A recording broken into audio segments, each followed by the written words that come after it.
Let's get it. Welcome into Gameday Nation, presented by Renewal by Anderson. I'm Yaw Bonsu, alongside Rhett Boyd and John Hobbs III. I gotta say, I didn't know we allowed council members in studio, but we're glad you're here, Coach. How you feeling? Man, this is great to be here tonight. Coaching is my first love. Love it being able to pour into young ladies and to sit next to great coaches like this who help bring me along. Never bad blood, so we get along here on Gameday Nation. But I gotta say, we're 2 to 3 weeks into the season. I'm not gonna say you have to peak right now, but what should you be learning about your team this early in the year? Well, I think one, it's the foundational piece of your competitive effort, night in and night out. That's got to be your foundation, and then your just desire to improve, to get better and better. Coach, how do you measure what you should be learning early in the year as opposed to, let's say, in late February and early March? You know, the one thing I always loved when I was coaching, I always tried to get hard teams on the schedule very early. Mm-hmm. You know, that mentality of you're the best kid on the block, where you find out when you play early. And so I always loved getting good teams on, because I wanted our team to know what we needed to be working on in practice every day. And not all schedules are created equal. Correct. Think about St. Francis versus St. John's tonight. St. John's already playing 5 games. St. Francis only playing 1 game. Do you see that impacting the way this game goes tonight, Coach?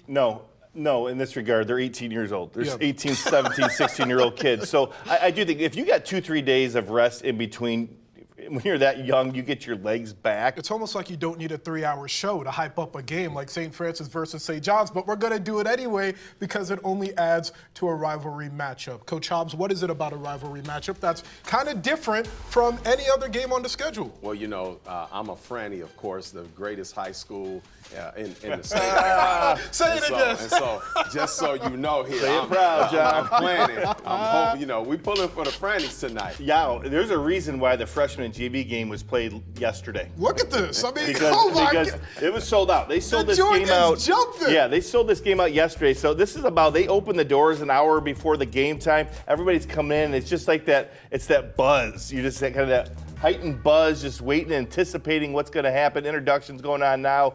After starting the season 0-2, the Cougars now winners of 3 of their last 4 games with a 6-point win over Clay. You're watching Gameday Nation, presented by Renewal by Anderson. A better way to a better window. We'll be right back. All right, we have a battle of the last 2 undefeated girls basketball teams in the NLL. It's Northview, it's Anthony Wayne, and Tim Clegg and Sandy Brown have the call. Real quick, I know St. Francis is in a zone to protect Allen Horton from foul trouble, but is that really the smartest thing to do against a St. John's team that loves to shoot the ball and does it efficiently? No, it's pick your poison right now. You hope they don't shoot well, and you can stay within arm's reach. Right now, you're down 14.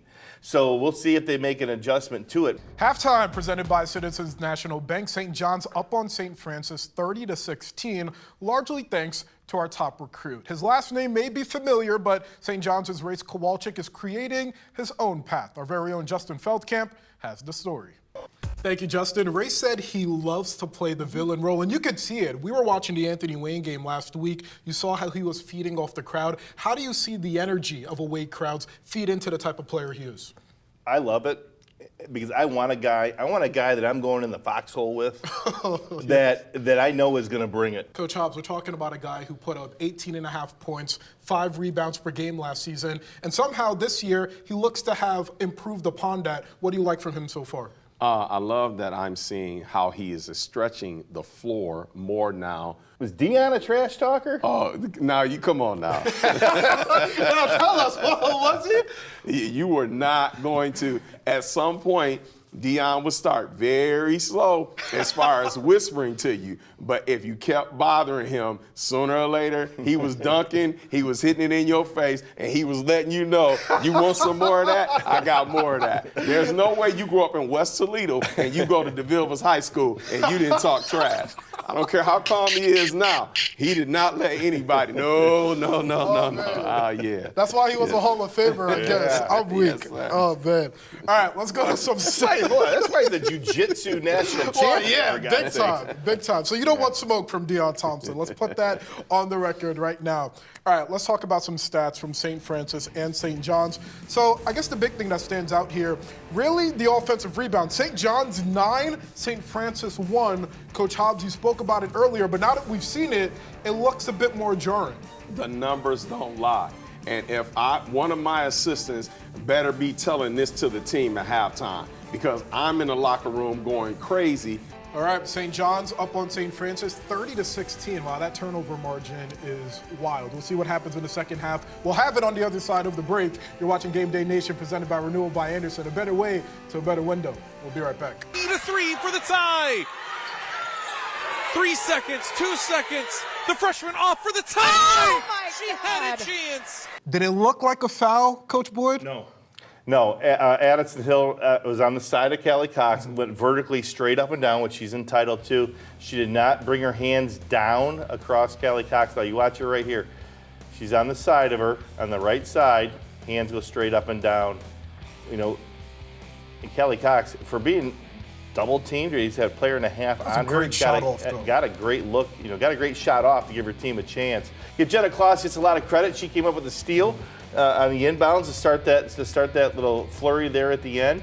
Callie Cox, great job getting the ball on the rim, in and out. But it was a great game, and that's what Northview does to you. They just kind of hang around. But they came back in this game. But they did, because they can shoot. They can make threes. And It was a foul. Come on. Come on. No, Now the foul, Coach Hobbs? Why? We don't want a game like that ending. We got to keep the game. We got a hip and a knee right here. That's good enough. But that's marginal contact, though. Here we That's go. marginal contact. That's a foul right no there. need. Let's go and let's get this game. If you're- Three pointers, listen. and let's go to overtime. Hey, if you're coaching Anthony Wayne, you wouldn't want that to be a foul, though. Come on now. You're a neutral party, if I'm so of coaching Anthony course. Wayne, I'm applauding Miss Hill, because it's a natural instinct for players to maybe be a little bit more aggressive on that. But great job. But but North was able to make threes. That's what they do. They got back in the game, and man, they had a shot. Man, what a game. Anthony Wayne, Northview. Man, we could talk about it really. Hey, they're going to play all night again. long. They're Oh, gonna yeah, play they again. will play How again. often, And do it we will get be. how often do we get a girls' game with this much excitement this early in the season? But those are two teams that were undefeated. They're the That's best. the thing. They're arguably, and a lot of people will say they are, the best two in the Northern Lakes League. I think Anthony Wayne, majority of people are going to say they're the odds-on favorite in the entire Buckeye and Cardinal division. They have to be the best team. And for Northview, they've come out. They've beaten Findlay already in their division. They beat Perrysburg last week in their division. So they got a jump start. Now they do play everybody in their division twice, and they'll play everybody in the Cardinal division once. So a lot could happen and change the standings and everything. It can, but the strength of the NLL is in the Buckeye division. Yeah, from a basketball perspective. So they're going to play each other again. So we'll see what happens. But I'm looking at Anthony Wayne. We kind of expected them to come out strong, but Mm-hmm. Coach Hobbs, what did we learn about the Wildcats tonight, despite losing to the Generals by 3 points? What we learned about the Wildcats tonight is, number one, they're not a team that is going to be bought or give in to hype. And when you play against an Anthony Wayne team down to the wire, who Coach Boyd and I are going to debate foul or not, could very easily still have won this game. And Coach Pat Sayer and his staff at Northview, they're going to go, and when anytime, any coach, you lose a one-possession game, you're going to go through and pull your hair out about littlest of every things, single, this one individual possession throughout the game. Would have went differently, things may have been different. Hobbs, I agree with you in the sense, not the foul. I agree with you in the sense, though, that Northview now is going to walk into every gym, if they didn't before, knowing that they can play at an elite level, at a high level, and compete with any team on their schedule. Yes. By the way, quick shout out to Callie Cox. She is a freshman. We talked a lot about Grace Kroll. She was first team all NLL a season ago, came back. She was great, but Callie Cox, to do what she's doing as a freshman. Yeah, unreal.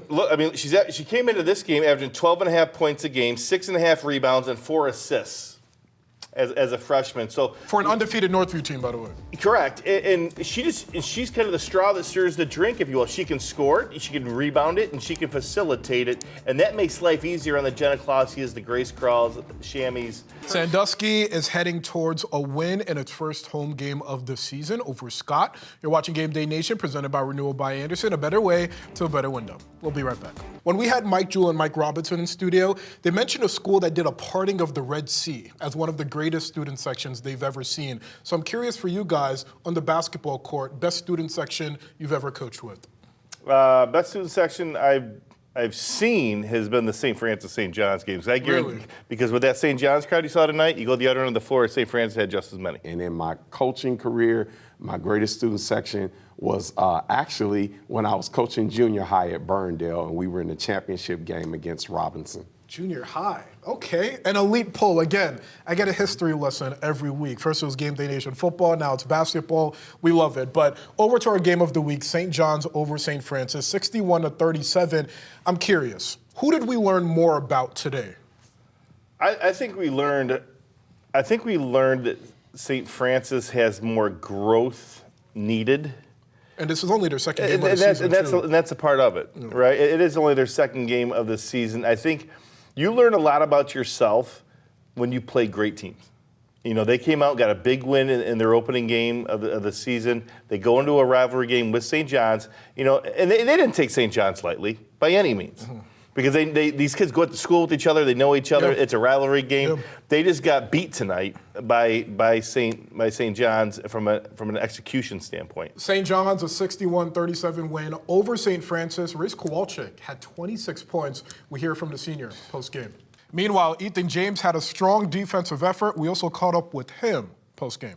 You hear player of the game, and then it was Ethan James, and I said, how many points did he have? You said 3 points. I was like, hold on, 3 points is player of the game, but that spoke to his defensive effort tonight. His defensive effort, but also in the offensive end, Darren just said it there, that he controlled the game. He controls the game with the dribble drive, whether it's penetration, kicking to open shooters on the perimeter, or getting down the lane where he has shot opportunities for himself. And this basketball season, we are giving the royal treatment to the best officials and referees who make playing the games possible. The BCSN official of the week is Mike Keebler. It's presented by Midas, your one-stop shop for brakes, oil changes, tires, and all your auto repair needs. This is his 37th year as a basketball referee. He says he enjoys the pressure and the work to get the next call correct. He looks forward to working with players and coaches to make sure a game goes smoothly. And he said the relationships he's built along the way keep him coming back each year, especially with the camaraderie of his longtime referee partners, Jim and Jeff. Congratulations to Mike, and we appreciate your efforts. 37 years. And you're familiar with him. What is it about Mike that makes him such a special referee? Well, I mean, just like we talked about last week, the really good officials, it's how they call the game. The feel, having the feel for the game, what to call, what not to call. But it's the fact that they communicate with coaches. And I wonder, you guys as coaches, you're seen as role models, but what can your players, the kids, take away from having great referees like Mike that allow them to become not only better basketball players, but better people down the line? I just think it's how you handle yourself in adverse situations. Right? Being a referee is not easy. You are never right in the gym. Left side of the gym thinks you're right. Right side of the gym thinks you're wrong. Right. And then the ref you suck chant sometimes gets in there too. But you have to keep your composure. Absolutely, poise, composure, and I think hey, coaches, you know, as well as the players and the fans, when you see how those guys handle that, you have no choice but to respect it. I'm curious, when you guys are coaching against these players, do you guys even expect to shut them down, or is it like you pray that everybody else around them just When you play against players like that, what you have to do is you got to pick your poison. And so you have to understand there are certain things that they're just going to be able to do. And what you do is you try to make your players understand, hey, yes, this is who they are, but this is what we don't lay down, we don't quit.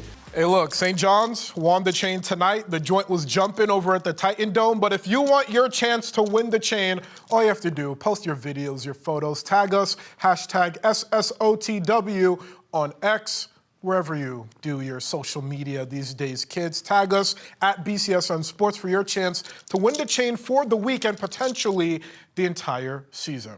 You're watching Gameday Nation, presented by Renewal by Anderson, a better way to a better window. We'll be right back. Jenna Clausius, Grace Kroll, two players who returned this season, all NLL a year ago, but then you look for that third option and you ask yourself, all right, who can the Wildcats rely on if it wants to be one of the best teams in the area? And that's where Callie Cox comes in. I feel like if Callie Cox can be a reliant scorer, as she is, still rebounding, still dishing it out at a high level, then you can see that Northview team rise up in your top 8 and probably get to maybe top 3, pushing the top 2. Yeah, we'll see how this year shakes out, but without question. She unlocks this offense with her ability to handle the ball, push the ball in transition, and then break the defenses down, not only for herself, but then for her teammates who sped up in the arc. And that's a strength of their team, their ability to shoot the basketball from distance. So she's had a great start to her career, and look forward to watching her develop over the next couple seasons. All right, Coach Hobbs, that's a hard act to follow. Take us through your top teams in the area. I'm curious about Race Kowalczyk. He was our top recruit earlier in the show. I feel like when I watch him play, he's taking a lot of spot-up threes. He's making them. He's feeding off Ethan James. He's rarely creating his own shot. We know that he can do that, but I feel like on this St. John's team, that's not necessarily something that needs to be asked of him very often. No, but he can. And I think you and I, when we were out the Anthony Wayne game the other night, he did put the ball on the floor, got in the middle of the lane, and he was kicking the Coy Hammock in the corner and Goodnow in the corner. So it is a part of his game that he can do. He just hasn't had to do it a whole lot because Ethan James does a great job of orchestrating the offense with the basketball, finding Kowalczyk spotted up, or they post him up too. We didn't see that tonight against the zone, but he can post up, play with his back to the basket, find guys when a double comes. He's a complete player. There's just some parts of his game that he hasn't had to show too much yet.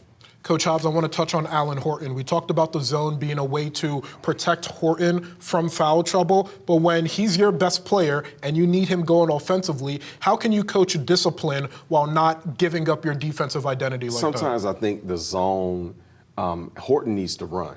And he can run. He's athletic enough. He likes, and you saw when they went man a few times, he got up and down the floor and got a couple of dunks in. Northview, I want to touch on Callie Cox. I feel like as a freshman, it can get scary knowing that you have to be a third option, but how can you coach confidence in her to be the type of player that can lead the Wildcats to a deep run? You just got to keep putting her out there. You keep putting her out there, and you keep encouraging her and emphasizing the things she's doing well. Rep boy John Hobbs III, they're sticking around for Game Day Nation Overtime, hosted by Mark Kuntz. Anthony Wayne in Perrysburg is our game of the week next week. Have a great night.